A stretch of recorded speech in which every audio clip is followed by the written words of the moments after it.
도심 근교 아파트 거실, 오전 9시. 40년 이상 반평생을 공무원으로 일하다 은퇴하신 71세 김진철 씨와 전업주부 67세 이영숙 씨는 거실에 앉아 있다. 나이가 많다고요? 괜찮습니다. 수술을 한 적이 있다고요? 괜찮습니다. 가입 즉시 바로 특약 보장. 입원비 치료비 당일 지급. 에카이프 생명 지급 가입하세요.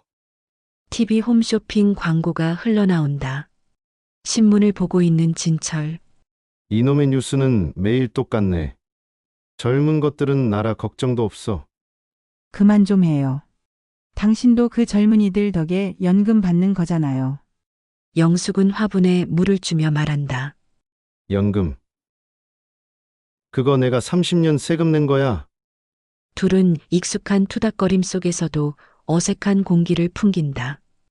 은퇴 후 매일 함께하는 시간이 오히려 불편해지는 느낌이다. 그날 오후 집 근처 공원. 진철은 운동을 핑계 삼아 매일같이 공원에 나와 공원에 비치된 운동기구를 하나하나 성의 없게 움직여 본다. 의미 없는 걸 알면서도 매일 하루도 빠짐없이 하는 일과이다. 평생 일만 하던 사람에게 쉼은 선물보다 형벌이었다. 그의 옆에 벤치에는 중년 남자들이 낮부터 소주를 나눠 마시면서 흥이 나서 떠들고 있다. 진철은 그 모습을 의식하며 묘한 소외감을 느낀다. 그 사이 영숙은 집에서 스마트폰으로 동창회 단체방에 글을 쓴다. 요즘 남편이 집에만 있어서 숨이 막혀 진짜. 그녀의 손가락이 멈춘다. 잠시 후 메시지를 지운다. 대신 작은 한마디만 남긴다. 오늘도 그냥 그런 하루가 흘러가는구나. 그날 저녁. 당신 내일 장 보러 나가요. 무거운 거 좀 같이 들어줘요. 안 돼. 나 바빠. 선약이 있다고. 무슨 선약 또 친구들 만나는 거겠지. 당신이랑 친구들은 다 퇴직하고 노느라 바빠서 좋겠네요. 놀긴 누가 놀아? 다 사회생활이야. 사회생활. 짧은 침묵 그리고 숟가락 부딪히는 소리가 들린다. 사회생활보다 가족생활 좀 하세요. 진철 그만 좀 잔소리해. 하루 종일 집에 있으니 답답하잖아. 둘 다 말은 멈췄지만 눈빛은 이미 멀어진다. 날 진철의 친구 모임에서 친구 상구와 말한다. 요즘 재수 씨 표정 안 좋던데. 뭘 안 좋아. 집에서 하는 것도 없는데. 안 좋을 게 뭐 있어. 은퇴 부부가 제일 많이 싸우는 이유가 뭔지 알아? 하루 종일 서로 얼굴을 봐서야. 진철은 겉으로는 웃어 보이지만 집사람 얘기만 하면 어딘가 불편해지는 마음이 느껴지고 있었다. 영숙은 아파트 커뮤니티 센터에서 노년 인문학 강의를 듣는다. 젊은 강사가 말한다. 여러분, 이제부터는 누구의 엄마, 누구의 아내가 아닌 나 자신으로 살아야 해요.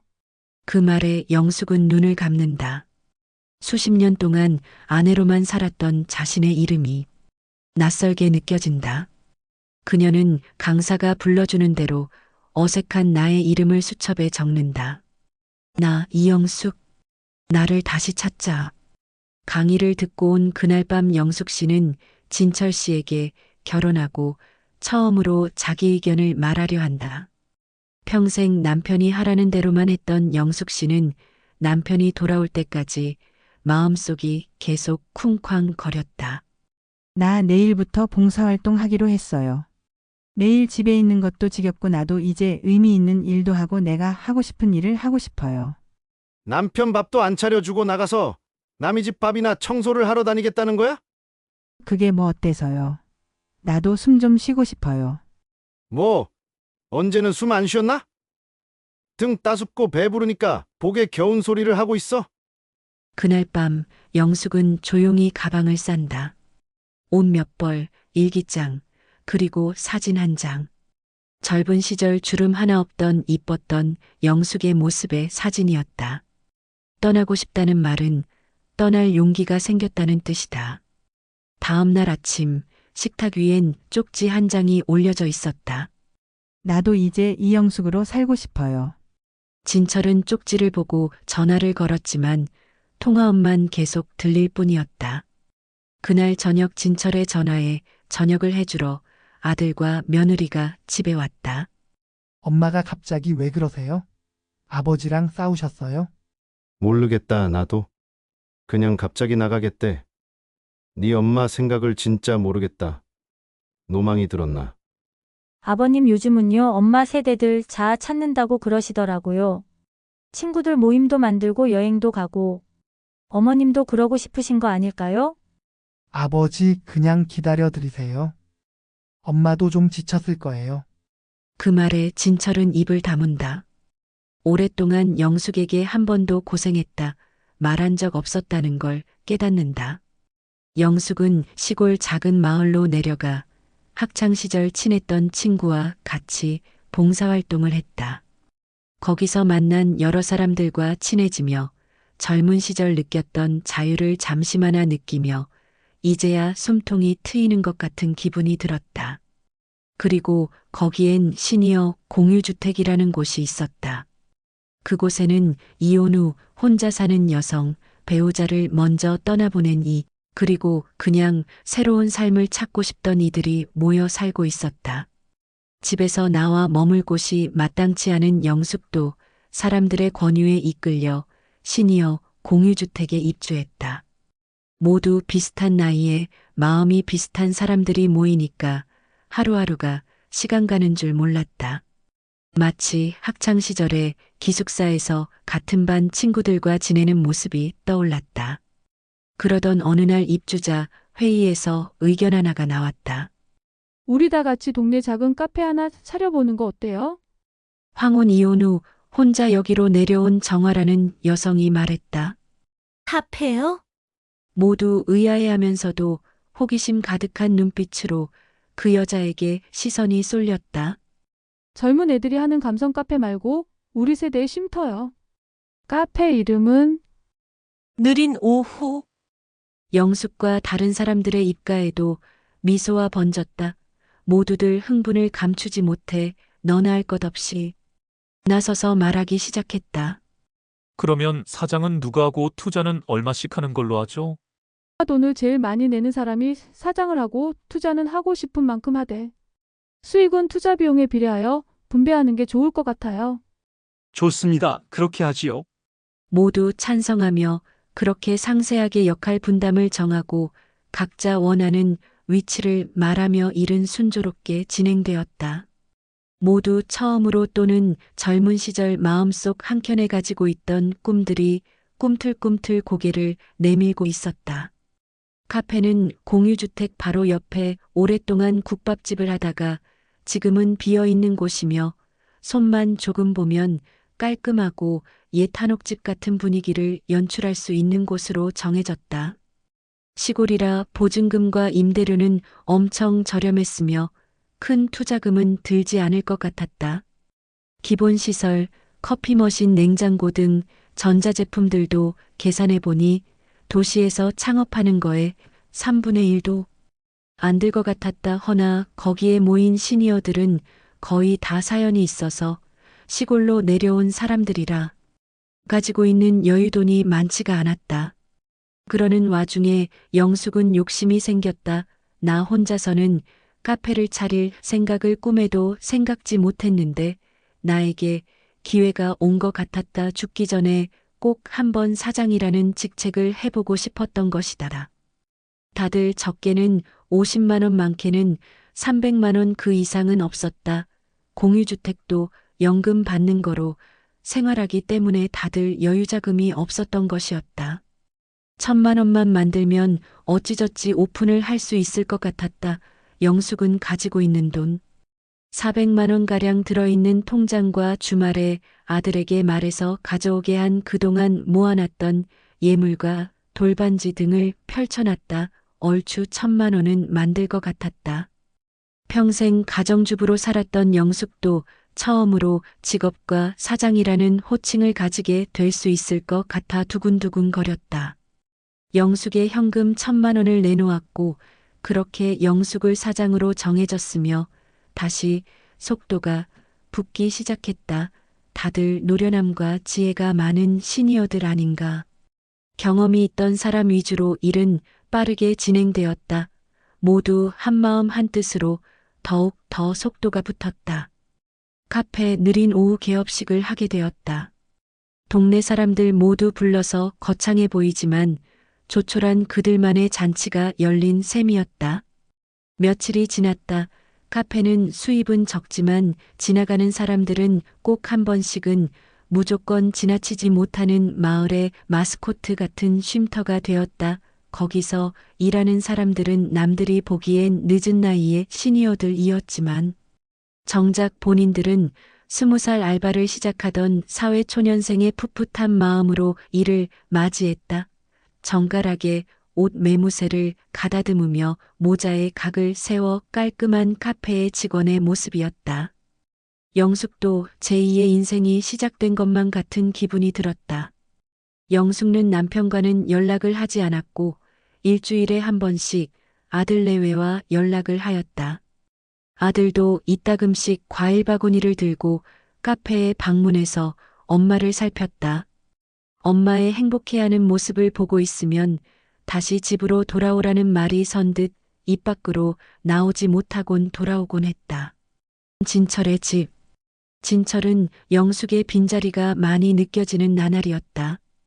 밥을 잘 챙겨 먹지도 않았고 청소와 빨래는 신경 안 쓴 지 오래되었다. 점점 혼자 남은 노년의 남자 진철은 의욕도 희망도 생각도 미래도 없는 사람처럼 시간이 흘러가는 대로 전보다 더 무의미한 시간만 허비하고 있었다. 그러다 어느 때와 같이 전날 술을 진탕 마시고 난 아침 거실 바닥에서 잠들었다가 눈을 떴다. 장식장 밑에 눈에 익은 수첩 하나가 보이는 것이었다. 진철은 손을 뻗어 수첩을 꺼내었다. 아내 영숙의 수첩이었다. 그 안엔 이런 문장이 적혀 있다. 매일 똑같은 일상 반복되는 생활 지겹다. 남들도 나와 같을까? 앞으로의 남은 내 인생은 지금껏 살아온 인생의 반복일까? 내 인생은 언제부터 나의 것이 아니었을까? 진철은 영숙이 쓴 문장들을 계속해서 읽어보았다. 진철은 영숙의 수첩을 보고 아내의 마음을 이해할 수 있을 것 같다는 생각이 들었다. 또한 자신 역시 똑같은 감정을 느꼈다. 반복되는 회사 생활, 가족을 위해 살아온 인생. 퇴직 후에는 미래가 없는 의미 없는 반복되는 일상. 진철도 퇴직 후 집에서 무의미한 시간을 보내고 있는 게 지루하고 답답하다고 느끼고 있었던 것이다. 그제서야 아내의 마음도 조금씩 이해가 되었다. 그날 오후 진철은 더러워진 집을 하나하나 청소를 했다. 언제 벗어던진 건지 모르는 옷들도 하나둘씩 주워 세탁기에 넣고 작동을 시켰다. 그러길 두어 달이 지난 후에야 점점 혼자만의 생활 방식이 만들어졌다. 아직 음식을 잘하진 못하지만 밥은 항상 빠짐없이 잘 챙겨 먹었고 빨래도 내 옷 내 속옷만 세탁기에 넣고 돌리면 되어서 생각보다 아내의 빈자리는 점점 채워져 갔다. 처음에는 마음 한켠이 텅 빈 것처럼 공허하고 힘들었던 마음들이 이제는 오히려 영숙이 없는 이 텅 빈 집이 같이 있었을 때보다 마음이 편해지고 있었다. 가끔 아들을 통해 영숙이 지내는 이야기를 전해 듣곤 했다. 영숙의 이야기를 들을 때마다 자신도 평생 가족을 위해 다람쥐 쳇바퀴 굴러가듯 직장 생활만 했지만 가슴속 한켠에 아주 조그만하게 자리 잡고 있었던 작은 꿈을 늦은 나이에 도전해 볼 수 있지 않을까 싶었다. 아내의 일탈이 오히려 진철의 마음속 도화선에 불이 붙는 듯한 느낌이었다. 나답게 산다라. 진철은 조용히 입 밖으로 내뱉었다. 어느 날 느린 오후 카페, 한낮의 평화. 카페 느린 오후에는 웃음이 넘친다. 시니어 손님들이 커피를 마시며 손뜨개질을 하고 영숙은 직원들과 함께 수제 쿠키를 굽고 있다. 창가에는 오늘의 문장이 적혀 있었다. 나이가 들수록 진짜 친구는 줄지만 깊어진다. 그러나 그 평화를 깨는 목소리가 카페 안에 울려 퍼졌다. 옆 동네 부동산 업체를 운영하는 70세의 꼬랑꼬랑하게 생긴 조필두라는 사람이 등장한 것이었다. 여기 사장이 누구요? 그는 백발의 양복을 차려입고 금태 안경을 꼈으며 손에는 서류 봉투를 들고 서 있다. 네, 제가 여기 사장인데 왜 그러시죠? 이 건물은 제 소유인데 왜 남의 땅에서 허락 없이 장사를 하는 겁니까? 네? 무슨 말씀이세요? 부동산에 가서 계약도 했고 사업자 신고와 영업신고 절차를 다 밟고 영업한 거예요. 아, 됐고 계약서 좀 봅시다. 영숙이 가져온 임대계약서와 조필두의 매매계약서를 비교해 보니 하루 전날 임대인이 조필두에게 건물을 팔았던 것이다. 전 임대인은 전화는 꺼져 있고 도망간 지 오래된 것 같았다. 또한 건물 등기부등본을 보니 도망간 임대인의 그전 건물 소유자가 조필두였던 것이다. 영숙과 직원 모두가 여기저기 알아본 바로 이런 일이 예전에도 있었으며 부동산 주인과 조필두 전임대인 셋이서 짜고 이중계약을 진행했던 것이다. 시골이라 노인들 상대로만 계약을 했으며 전 피해자는 결국 아무것도 못하고 보증금과 투자금 모두 돌려받지 못하고 쫓겨났었다. 이건 이중계약이잖아요. 사기예요. 경찰에 신고할 거예요. 신고하세요. 나는 법적으로 전혀 상관없는 사람이니까. 나는 전에 내가 팔았던 건물을 다시 산 것뿐이라고. 그리고 당신들은 내 건물에서 내 허락 없이 불법 점유 상태고. 알겠슈? 아니, 우린 정식으로 임대했어요. 주민센터도 알고 있고. 아, 됐고 계약서 보니까 내가 하루 더 빨리 건물을 샀네. 그러면 누가 이 건물의 주인이요? 당신들이 사기를 당했건 아니건 내가 알 필요는 없고 당장 내 건물에서 나가기나 하시라고. 알겠슈? 조필두의 압박이 시작되었다. 조필두는 자기 건물이라며 매일같이 카페에 들어가 소란을 피웠고 심지어 주방이든 어디든 아무 곳에서 담배를 피우고 침을 뱉으며 행패를 부렸다. 며칠 뒤 카페 문 앞에 철거 예정 안내문이 붙는다. 전기검침원이 와서 전기를 끊겠다고 하고 보건소 직원이 와서 식품위생 위반 신고가 접수됐다고 말한다. 모두 조필두가 뒤에서 꾸민 짓이었다. 이건 너무해요. 우리가 뭘 잘못했다고. 괜찮아요. 법적으로 대응하면 돼요. 법이요? 그 사람이 사기에 연루됐다는 증거도 없어요. 민사소송을 걸면 소송 비용은 누가 부담하고요? 계약서도 우리가 하루가 늦은데 우리가 이길 수 있을까요? 주민들은 점점 지쳐간다. 매일 찾아오는 행정통보, 조필두의 횡포, 그리고 동네 사람들의 수군거림. 노인네들이 뭘 안다고 사업을 해? 이 동네 다 조필두 씨 땅이야. 곧 쫓겨날 거야.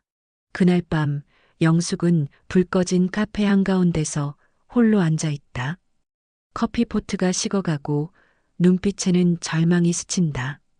사람이 가장 외로운 순간은 누군가를 위해 했던 일이 모두 무너져 내릴 때다. 영숙 씨, 나 내일은 못 나올 것 같아요. 왜요? 딸이 나가지 말래요. 괜히 거기 있다가 피해본다고. 우리도 잠깐 쉬어야겠어요. 요즘 너무 피곤해서. 직원들이 하나둘씩 가게를 떠난다. 영숙은 말없이 고개를 끄덕인다. 그녀는 조용히 카페 문을 닫는다. 간판 불빛이 꺼지고 텅 빈 카페에 앉아 영숙은 고개를 떨궜다. 영숙은 좌절하고 주민들은 흩어졌다. 그리고 며칠 뒤 정화는 영숙을 찾아온다. 언니 그냥 이렇게 끝낼 거예요? 우리 당한 그대로 돌려줘야죠. 정화 뒤로 하나둘 사람들이 따라 들어온다. 다시 모인 시니어들. 정화, 상길, 숙자, 그리고 새로 합류한 몇몇 시니어들. 영숙은 처음엔 망설이지만 영숙의 마음에서 조그만 희망이 샘솟기 시작했다. 정화는 젊은 시절 세무사에서 일을 했었고 상길은 건축업 쪽에서 종사했으며 숙자는 심리 상담사였다. 그리고 소식을 듣고 같이 온 시니어들도 각자 한 시절 어느 한 곳에서 열심히 일했던 능력 있는 사람들이었다. 그들은 하나같이 주름진 얼굴을 하고 있지만 눈빛은 다시 젊은 날의 전장으로 돌아간 전사들의 모습이었다. 우리 다시 한번 해보죠. 이번엔 진짜 우리 다 같이 힘을 합쳐서 해봐요. 그들의 목표는 단 하나. 조필두의 불법 행위를 밝혀 카페를 되찾는 것. 밤마다 공유주택 거실이 작전본부로 변한다. 그렇게 시작된 시니어들의 작전이 시작됐다. 작전은 놀라울 만큼 정교했다.